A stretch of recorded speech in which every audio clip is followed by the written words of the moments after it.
Hello friends, कैसे हैं आप सभी लोग। पॉलिटिक के आज के इस वीडियो में हम डिस्कस करने वाले हैं हमारे संविधान के भाग 6 को। भाग 6 का देखिए हम एक हिस्सा डिस्कस करेंगे जो कि है हमारा कार्यपालिका एग्जीक्यूटिव। भाग 6 जो है वो संबंधित है स्टेट मतलब राज्य से। बहुत लंबा पार्ट है ये वाला। आर्टिकल 152 से लेकर आर्टिकल 237 तक हमको इसमें देखने को मिलते हैं। अब 152 से अगर हम बात करें 167 तक तो ये है कार्यपालिका वाला हिस्सा। 168 से लेकर 213 तक आर्टिकल जो आते हैं वो आते हैं हमारे लेजिस्लेचर मतलब विधायिका के अंतर्गत। लेजिस्लेचर में हम लेजिस्लेटिव असेंबली जो विधानसभा होती है और लेजिस्लेटिव काउंसिल जो होती है विधान परिषद, इनको डिस्कस करेंगे। देखिए ये इतना इंपॉर्टेंट नहीं है, इतने क्वेश्चंस यहाँ से नहीं बनते एग्जाम के अंदर, बट एक अंडरस्टैंडिंग के लिए, समझने के लिए इस टॉपिक को हम पढ़ेंगे। बहुत छोटा सा टॉपिक है ये, सेपरेट वीडियो में मैं आपको इसको समझा दूंगा। तो जहाँ पर भी लेजिस्लेचर की बात हो रही होगी वहाँ पर बात होगी लेजिस्लेटिव असेंबली और लेजिस्लेटिव काउंसिल की, विधानसभा और विधान परिषद की। ठीक है। अब बहुत सारे राज्यों में विधान परिषद नहीं होती है, लेजिस्लेटिव काउंसिल जो होती है वो नहीं होती है, किसी किसी स्टेट में हमको देखने को मिलती है। और 214 से लेकर 237 के बीच में न्यायपालिका मतलब जुडिशरी, जिसमें हमको उच्च न्यायालय और जिला न्यायालय देखने को मिलते हैं, डिस्ट्रिक्ट कोर्ट देखने को मिलता है और हाई कोर्ट। ठीक है। तो देखिए जुडिशरी वाला टॉपिक जो है ये एक सिंगल वीडियो में कंप्लीट होगा आपका। यूनियन और स्टेट दोनों जुडिशरी जो है हम एक ही टॉपिक में एक ही लेक्चर में कंप्लीट कर लेंगे। आज के इस वीडियो में हम डिस्कस करने वाले हैं एग्जीक्यूटिव को मतलब कार्यपालिका को। आर्टिकल 152 से लेकर 167 तक हम कवर करेंगे, जिसमें हम गवर्नर के बारे में बात करेंगे। राज्य का जो गवर्नर होता है, राज्यपाल होता है, उसकी क्या क्या शक्तियाँ होती है, वो सारी चीज़ें हम डिस्कस करेंगे। चीफ मिनिस्टर के बारे में हमारे संविधान में कहाँ पर हमको उल्लेख देखने को मिलता है, उसकी क्या पावर होती है, वो हम देखेंगे। राज्य का मंत्री परिषद जो होता है, स्टेट काउंसिल ऑफ मिनिस्टर जो होते हैं, उनके बारे में बात करेंगे। लास्ट में एडवोकेट जनरल के बारे में बात करेंगे, महाधिवक्ता, राज्य का महाधिवक्ता। जैसे कि हमने यूनियन मतलब सेंटर में पढ़ा था कि वहाँ पर जो केंद्र का महाधिवक्ता जो होता है वो होता है अटॉर्नी जनरल, वैसे राज्य का जो महाधिवक्ता होता है वो होता है एडवोकेट जनरल। ठीक है। तो चलिए शुरू करते हैं हमारे लेक्चर को। सबसे पहले हम बात करते हैं गवर्नर की। गवर्नर के बारे में हमारे संविधान में आर्टिकल 153 से लेकर 161 तक उल्लेख देखने को मिलता है हमको। सबसे पहली बात करते हैं आर्टिकल 153 की। तो ये आर्टिकल बताता है कि हर स्टेट के लिए एक गवर्नर होगा, और साथ में ये आर्टिकल ये भी बोलता है कि 2 या 2 से अधिक स्टेट के लिए एक ही पर्सन जो है वो गवर्नर हो सकता है। ये बताया गया है आर्टिकल 153 में। तो एग्जाम में अगर क्वेश्चन आपसे ऐसा पूछे कि हर एक राज्य के अंदर राज्यपाल होगा, गवर्नर होगा, ये हमारे संविधान के किस आर्टिकल में बताया गया है, तो आर्टिकल 153। आर्टिकल 154 आता है, ये बताता है कि जो एग्जीक्यूटिव ऑफ स्टेट है उसकी जितनी भी पावर होती है वो गवर्नर के पास होती है। बहुत ही इंपॉर्टेंट है, एग्जाम में पूछा जाता है, दिमाग में रखिएगा। जितनी भी पावर होती है एग्जीक्यूटिव ऑफ स्टेट की वो किसके पास होती है, राज्यपाल गवर्नर के पास होती है। ये आर्टिकल 154 में बताया गया है। आर्टिकल 155 आता है। इस आर्टिकल में गवर्नर के अपॉइंटमेंट के बारे में बताया गया है कि इसमें जो गवर्नर की अपॉइंटमेंट होगी वो प्रेसिडेंट के द्वारा की जाएगी, और ये अपॉइंटमेंट प्राइम मिनिस्टर और काउंसिल ऑफ मिनिस्टर की सलाह पर की जाएगी। यहाँ पर जो है काउंसिल ऑफ मिनिस्टर्स हैं ये कौन से हैं, केंद्र की बात हो रही है, जो केंद्र सरकार की होती है ना काउंसिल ऑफ मिनिस्टर, वो तो इनकी सलाह पर गवर्नर की अपॉइंटमेंट की जाएगी राष्ट्रपति के द्वारा। आगे बढ़ते हैं, आर्टिकल 156 की बात करते हैं। आर्टिकल 156 की बात करेंगे तो इसके अंदर 3 सब क्लॉज भी हम पढ़ेंगे।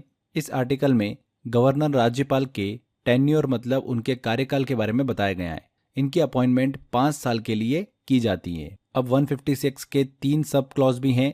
आर्टिकल 156(1) की बात करें तो इस आर्टिकल में ये बताया गया है कि जब तक प्रेसिडेंट अगले गवर्नर को अपॉइंट नहीं कर देता तब तक फॉर्मर गवर्नर उस पोस्ट पर बना रहेगा। आर्टिकल 156(2) जो है ये बताता है कि गवर्नर के वैकेंट होने पर हाई कोर्ट का चीफ जस्टिस जो है तब तक टेम्पररी चार्ज लेते हैं, अगर वैकेंट हो तब। क्लियर, अब्सेंट होने पर नहीं, वैकेंट होने पर। तो ये चीज क्लियर रखिएगा। आर्टिकल 156(3) की बात करें तो ये बताता है कि जब तक अगले गवर्नर की अपॉइंटमेंट नहीं होती हैं तो ये अपनी पोस्ट 5 ईयर के बाद भी कंटिन्यू कर सकता है। तो ये गवर्नर के टेन्योर के बारे में हमको सब क्लॉज देखने को मिलते हैं आर्टिकल 156 के अंदर। आगे बढ़ते हैं, आर्टिकल 157 की तरफ चलते हैं, जो कि गवर्नर की पोस्ट के लिए जो क्वालिफिकेशंस हैं उनके बारे में बताता है हमको। 4 कंडीशन है। पहली है कि वो इंडिया का सिटीजन होना चाहिए। दूसरी सबसे इंपॉर्टेंट, उसकी मिनिमम एज 35 ईयर होना चाहिए। ठीक है। तीसरी, राज्यपाल किसी भी लाभ के पद पर आसीन नहीं हो सकता है। जो गवर्नर होता है can not hold any office of profit. चौथी होती है हमारी कि विधानसभा का मेंबर बनने की क्वालिफिकेशन रखता हो। तो ये है आर्टिकल 157 में गवर्नर की पोस्ट के लिए जो क्वालिफिकेशंस बताई गई है। आर्टिकल 158 की तरफ चलते हैं हम। इस आर्टिकल में गवर्नर के टेन्योर की कुछ कंडीशन के बारे में बताया गया है, जो कि 4 कंडीशन है। पहली कंडीशन तो यह है कि स्टेट लेजिस्लेचर के किसी भी हाउस का मेंबर नहीं होना चाहिए। गवर्नर के टेन्योर के टाइम वह कोई भी प्रॉफिट के पद पर नहीं होना चाहिए। गवर्नर के अपॉइंटमेंट के बाद इसके सैलरी और अलाउंसेस में कोई कमी नहीं की जा सकती, और गवर्नर एक गवर्नमेंट हाउस और ट्रैवलिंग अलाउंस का भी भोगी होगा। तो ये चीज़ें बताई गई हैं आर्टिकल 158 में। ठीक है, ज़्यादा इतना इंपॉर्टेंट नहीं है, बट फिर भी हमको एक बार सुनना है इसको। नेक्स्ट आता है हमारा आर्टिकल 159। इस आर्टिकल में गवर्नर की ओथ के बारे में बताया गया है, और इसमें यह भी बताया गया है कि जो हाईकोर्ट का चीफ जस्टिस होगा वो इसे ओथ दिलाएगा। शपथ कौन दिलाता है? हाईकोर्ट का चीफ जस्टिस दिलाता है, और इसके बारे में बताया गया है आर्टिकल 159 में। ठीक है, इंपॉर्टेंट है। जो राज्य का राज्यपाल होता है उसको ओथ शपथ दिलाने का काम कौन करता है? हाईकोर्ट का चीफ जस्टिस। उस राज्य का जो चीफ जस्टिस होता है वही उसे ओथ दिलाता है, शपथ दिलाता है। क्लियर? ये हमने राज्यपाल के बारे में बात करी। अब बात करते हैं पावर ऑफ द गवर्नर, राज्यपाल की शक्तियों के बारे में। देखिए फ्रेंड्स, गवर्नर की पावर के बारे में हम बात कर रहे हैं, तो स्टेट के गवर्नर के पास वो सभी पावर होती है जिनका यूज प्रेसिडेंट के द्वारा किया जाता है, लेकिन इसमें 3 पावर को छोड़कर सभी पावर गवर्नमेंट के पास होती हैं। ये 3 पावर जो होती है वो कौन कौन सी होती है, ये अभी हम डिस्कस कर लेते हैं। सबसे पहला मिलिट्री पावर, सैन्य शक्तियां। राज्यपाल के पास सैन्य शक्तियां नहीं होती हैं, लेकिन ये शक्तियां जो है पूरी तरीके से राष्ट्रपति के पास होती हैं। इमरजेंसी पावर होती है राष्ट्रपति के पास में, आपातकालीन शक्तियां, जो कि राज्यपाल के पास में नहीं होती हैं, इमरजेंसी पावर। तीसरी, pardon to the capital punishment, मृत्युदंड को क्षमा करने की शक्ति सिर्फ राष्ट्रपति प्रेसिडेंट के पास होती है, राज्यपाल के पास नहीं होती है। तो ये 3 एक्सेप्शन है राष्ट्रपति और राज्यपाल की पावर के बीच में। अब एक एक करके गवर्नर की सभी हम इंपॉर्टेंट पावर जो है, उसकी शक्तियां जो है उसको डिस्कस करते हैं। सबसे पहला आता है एग्जीक्यूटिव पावर, कार्यकारी शक्तियां। कुछ इंपॉर्टेंट आर्टिकल भी हम डिस्कस करेंगे। गवर्नर की एग्जीक्यूटिव पावर के अंतर्गत आर्टिकल 154 आता है। इसमें स्टेट एग्जीक्यूटिव की सभी पावर जो होगी वो गवर्नर के पास होगी। किसके पास होगी? गवर्नर के पास होगी। अभी हमने डिस्कस भी किया था। इसमें आर्टिकल 166(1) भी आता है। इस आर्टिकल के तहत स्टेट एडमिनिस्ट्रेशन गवर्नर के नाम से ही चलाया जाएगा। जैसे हमने सेंट्रल में डिस्कस किया था ना, राष्ट्रपति के नाम से चला जाएगा, उसी तरीके से स्टेट में एडमिनिस्ट्रेशन जो है वो गवर्नर के नाम से चलाया जाता है। तो एग्जीक्यूटिव पावर किसके पास होती है? गवर्नर के पास होती है। नेक्स्ट पावर आती है अपॉइंटमेंट रिलेटेड पावर। गवर्नर की अपॉइंटमेंट पावर के बारे में बात करें तो इंडियन कॉन्स्टिट्यूशन के आर्टिकल 164 में ये बताया गया है। इसमें बताया गया है कि चीफ मिनिस्टर की जो अपॉइंटमेंट होगी वो गवर्नर के द्वारा की जाएगी, राज्यपाल के द्वारा, और जो काउंसिल ऑफ मिनिस्टर्स होते हैं उनकी अपॉइंटमेंट गवर्नर के द्वारा चीफ मिनिस्टर के एडवाइस से की जाएगी। गवर्नर की इस पावर के तहत स्टेट के एडवोकेट जनरल जो होते हैं एजी, उनको भी गवर्नर ही अपॉइंट करता है। जो स्टेट पब्लिक सर्विस कमीशन के चेयरमैन और मेंबर होते हैं उनको भी गवर्नर ही अपॉइंट करता है। स्टेट इलेक्शन कमीशन और फाइनेंशियल कमीशन जो होते हैं उनके चेयरमैन को भी गवर्नर राज्यपाल ही अपॉइंट करता है।